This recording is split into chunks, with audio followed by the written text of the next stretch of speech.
بسم اللہ الرحمن الرحیم، شروع اللہ کے نام سے جو بڑا مہربان اور نہایت رحم والا ہے۔ 17 سے متعلق احکام و مسائل۔ باب نمبر 90۔ امام کا 17، مقتدیوں کا 17 ہے۔ حدیث نمبر 493۔ حضرت عبداللہ بن عباس رضی اللہ عنہ سے روایت ہے، انہوں نے فرمایا، میں جوانی کے قریب پہنچا ہوا تھا جب گدی پر سوار ہو کر نماز کے لیے آیا۔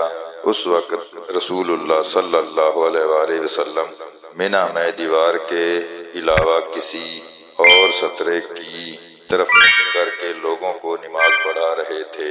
میں نمازیوں کی صف کے ایک حصے کے سامنے سے گزرا اور اتر گیا، پھر میں نے گدی کو چرنے کے لیے چھوڑ دیا اور خود نماز کی صف میں شامل ہو گیا، لیکن کسی نے مجھ پر اس سلسلے میں کوئی اعتراض نہ کیا۔ حدیث نمبر 494۔ حضرت عبداللہ بن عمر رضی اللہ عنہ سے روایت ہے کہ رسول اللہ صلی اللہ علیہ وآلہ وسلم جب عید کے دن مدینے سے باہر تشریف لے جاتے تو چھوٹا نیزہ گاڑنے کا حکم دیتے۔ جب اس کی تعمیل کر دی جاتی تو آپ اس کی طرف رخ کر کے نماز پڑھتے اور لوگ آپ کے پیچھے کھڑے ہوتے تھے۔ دوران سفر بھی آپ ایسا ہی کرتے تھے۔ مسلمانوں کے خلفاء نے بھی اسی وجہ سے برچھا ساتھ رکھنے کی عادت اپنا لی ہے۔ حدیث نمبر 495۔ حضرت ابو ذؤحیفہ رضی اللہ عنہ سے روایت ہے کہ نبی صلی اللہ علیہ وآلہ وسلم نے وادی بطحا میں لوگوں کو نماز پڑھائی اور آپ کے سامنے نیزہ گاڑ دیا گیا۔ آپ نے سفر کی وجہ سے ظہر کی 2 رکعت ادا کی، اسی طرح عصر کی بھی 2 رکعت پڑھی۔ آپ کے سامنے سے عورتیں اور گدھے گزر رہے تھے۔ باب نمبر 91۔ نمازی اور سترے میں فاصلے کی مقدار۔ حدیث نمبر 496۔ حضرت سہل بن سعد رضی اللہ عنہ سے روایت ہے کہ رسول اللہ صلی اللہ علیہ وآلہ وسلم کی جائے نماز اور دیوار کے درمیان اس قدر فاصلہ تھا کہ بکری گزر سکتی تھی۔ حدیث نمبر 497۔ حضرت سلمہ بن اکوع رضی اللہ عنہ سے روایت ہے کہ مسجد نبوی کی دیوار قبلہ منبر سے اتنی قریب تھی کہ بمشکل بکری کے گزرنے کی گنجائش تھی۔ باب نمبر 92۔ نیزے کی طرف رخ کر کے نماز پڑھنا۔ حدیث نمبر 498۔ حضرت عبداللہ بن عمر رضی اللہ عنہ سے روایت ہے کہ نبی صلی اللہ علیہ وآلہ وسلم کے لیے نیزہ گاڑ دیا جاتا تھا اور آپ اس کی طرف رخ کر کے نماز پڑھتے تھے۔ باب نمبر 93۔ چھوٹے نیزے کی طرف رخ کر کے نماز پڑھنا۔ حدیث نمبر 499۔ حضرت ابو ذؤحیفہ رضی اللہ عنہ سے روایت ہے، انہوں نے فرمایا، رسول اللہ صلی اللہ علیہ وآلہ وسلم دوپہر کے وقت ہمارے پاس تشریف لائے تو آپ کے سامنے وضو کا پانی پیش کیا گیا، چنانچہ آپ نے وضو فرمایا اور ہمیں ظہر اور عصر کی نماز پڑھائی، جبکہ آپ کے سامنے چھوٹا نیزہ تھا۔ عورتیں اور گدھے نیزے کے آگے سے گزر رہے تھے۔ حدیث نمبر 500۔ حضرت انس بن مالک رضی اللہ عنہ سے روایت ہے، انہوں نے فرمایا، نبی صلی اللہ علیہ وآلہ وسلم جب رفع حاجت کے لیے نکلتے تو میں اور ایک لڑکا آپ کے پیچھے چلتے۔ ہمارے پاس نوک دار لکڑی یا ڈنڈا یا چھوٹا نیزہ ہوتا اور ہم پانی کی چھاگل بھی ہمراہ لے جاتے۔ جب آپ اپنی حاجت سے فارغ ہو جاتے تو ہم آپ کو چھاگل دے دیتے۔ باب نمبر 94۔ مکہ اور غیر مکہ میں سترے کا اہتمام۔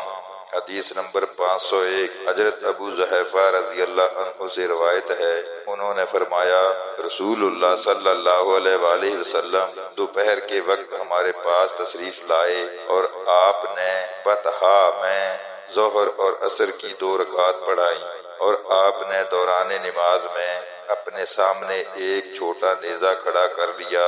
جب آپ نے وضو کیا تو لوگ آپ کے وضو کے پانی کو اپنے منہ پر ملنے لگے۔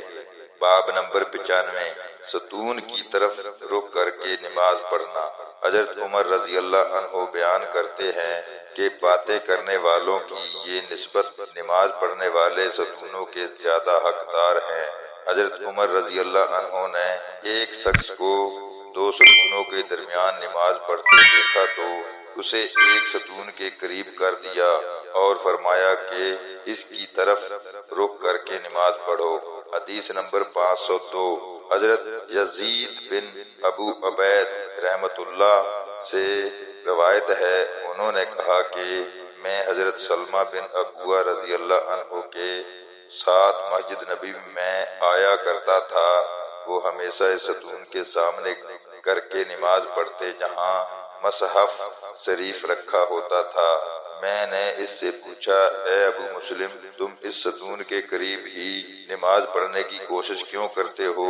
انہوں نے فرمایا، میں نے نبی صلی اللہ علیہ وآلہ وسلم کو دیکھا ہے کہ وہ بھی کوشش سے اس ستون کو سامنے کر کے نماز پڑھا کرتے تھے۔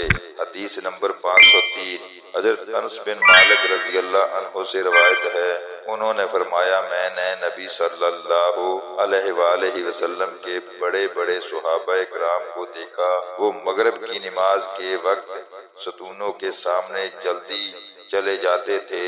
صوبہ نے اس روایت میں یہ اضافہ بیان کیا ہے تاں کہ نبی صلی اللہ علیہ وآلہ وسلم اپنے حجرے سے باہر تشریف لاتے۔ باب نمبر 96 اکیلے نمازی کا 2 ستونوں کے درمیان نماز پڑھنا۔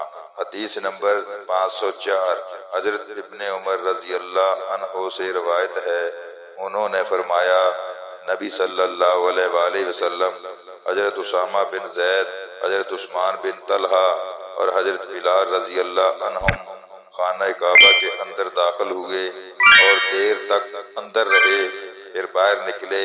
میں پہلا شخص تھا جو آپ کے پیچھے وہاں پہنچا۔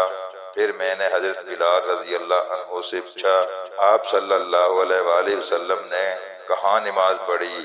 انہوں نے جواب دیا، اگلے 2 ستونوں کے درمیان۔